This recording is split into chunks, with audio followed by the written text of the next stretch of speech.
এটি বিশেষ ঘোষণা যিসকলে মোৰ দোকানত বাকি কৰি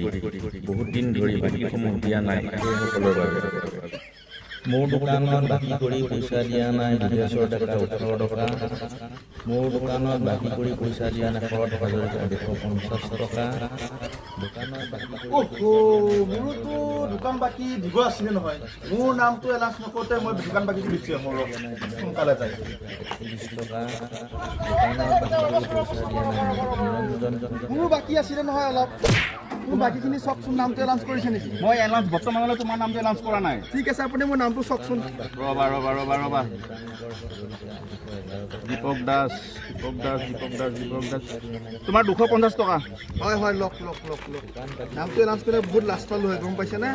মই সেইটো জানো সেইকাৰণে মই ওলাইছোঁ হয় হয় লওক বেয়া চেয়া নাপাব নাই দেই নাপাওঁ হয় হয় 210 ঠিক আছে যাব দোকান বাকী কৰি পইচা দিয়া নাই 340 টকা দোকান বাকী কৰি পইচা দিয়া নাই 22 টকা দোকান বাকী কৰি পইচা দিয়া নাই এলাউন্স এতিয়া বৰ্তমানলৈ এলাউন্স কৰা নাই দিয়া নাই ৰবা গগন দাস দোকান বাকী 100 টকা দিয়া টকা এনাউন্সমেণ্ট নকৰিব দেই নকওঁ নাই